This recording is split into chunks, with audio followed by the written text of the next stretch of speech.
한학자 총재 감옥에 갈 가능성이 크다. 한학자 총재 측근들의 부정부패로 인한 법적 리스크가 한 총재를 압박하고 있으며 한 총재 체제를 무너뜨리는 트리거가 될 수 있다. 최근 한 총재 측근들과 그들과 관련된 자들의 부정부패를 고발하는 기밀 자료들이 외부로 유출되고 있는 것으로 관측되고 있다. 그 중심에는 10여 년 전부터 통일교의 부정부패를 폭로해온 최종근과 한학자 총재의 특별법률보좌관이었던 박진용 변호사가 있는 것으로 보인다. 이 둘의 지속적이고 체계적인 활동의 배후에 한 총재 주변 인물들의 부정부패를 고발해야 한다는 내부 목소리와 부정부의 세력들에게 소외된 양심 있는 내부자들의 협조가 있다고 보아야 한다. 내부 폭로는 조직이 스스로 붕괴할 때 발생하는 전형적인 현상이다. 가정연합 내에서 핵심 기밀 자료들이 외부로 유출되는 것은 과거 상상할 수 없는 일이었다. 이 자료들을 근거로 한 총재 측근들에 대한 고소 고발 사건이 증가하고 있으며 한 총재와 측근들에 대한 실질적인 압박이 되고 있다. 2024년 국내 시민단체인 정의연대가 한학자, 정원주 등을 배임 횡령 혐의로 고발한 사건은 현재 경기도 북부경찰청 특수수사과에서 수사 중인 것으로 알려지고 있다. 피고발인들에 대한 조사가 진행되고 있고 1차 소환에 불응한 정원주 천무원 부원장도 이미 두 번째 소환장을 받고 대응에 고심 중이라고 한다. 3차 소환에도 불응하면 강제 구인될 수도 있다. 정원주 씨에 대한 조사가 끝나면 마지막으로 한 총재 소환이 기다리고 있다. 또 하나의 가정연합 관련 고발 사건이 경기도 북부경찰청 특수수사과에서 조사가 진행되고 있는데 최종근 씨가 정원주, 윤영호 등을 상대로 제기한 효정글로벌 문화재단의 200억 원대 탈세 및 배임 횡령 사건이다. 이 사건과 관련하여 국세청에서도 조사가 진행되어 수백억대의 세금이 추징될 것이라는 소문도 돌고 있다.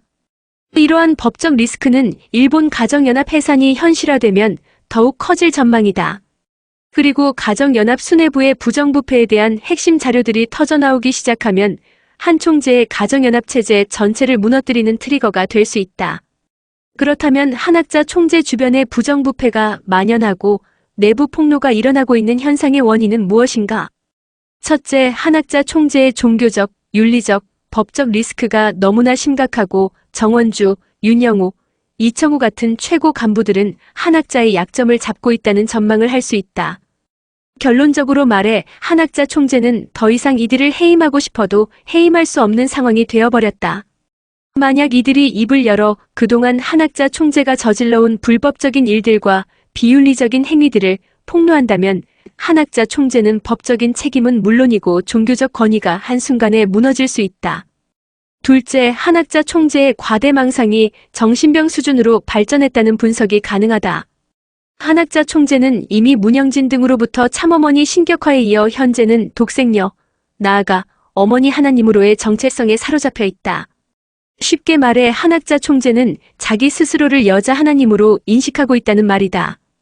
주변 간신들과 통일교 교수들이 한학자 총재를 신격화하고 원리를 모르는 통일교인들이 모두 세뇌되어 한학자 총재를 홀리마더한 독생녀, 우주의 어머니 참어머니, 성신, 나아가 어머니 하나님으로 숭배하고 있으니 이미 이성을 잃은 한학자 총재는 자신이 정말로 우주의 어머니가 되었다고 착각하고 있는 것으로 보인다. 이러한 과대망상은 자신의 모든 행위는 초법적이고 초현실적이기 때문에 어떠한 행위도 정당화된다는 수준으로 발전한다. 지금 한학자 총재의 의식 상태가 바로 이러한 상태이다. 셋째, 한학자 총재는 지난 10여 년간 문선명 총재 성화를 전후하여 엄청난 일들을 주도해왔다. 문선명 총재의 8대교 재교본을 모두 해체하고 독생녀 신격화에 맞도록 경전을 새로 만들었고 문선명 총재를 안락사하려고 했으며 통일교가 그토록 신성시했던 참가정을 해체해버렸다. 한학자 총재가 저질러온 일들은 이미 세상에 공개되었고 많은 통일교인들은 이 사실을 알고 있다. 한학자 총재 자신이 엎질러 놓은 물을 다시 담을 방법이 없는 상황에서 일본 통일교가 해산되었고 당장 엄청난 법적 책임이 기다리고 있다.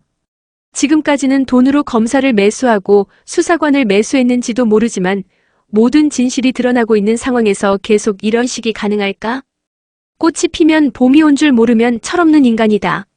정상적인 통일교인이라면 이 상황이 어떻게 끝날지 모두 다 알고 있다. 자신의 죄를 회개하고 치부가 드러나는 고통을 겪더라도 주변 인물들을 정리하지 않는다면 한학자 총재는 감옥에 갈 가능성이 크다. 내가 한학자 총재라면 장성하고 성공한 큰 아들을 만날 것이다.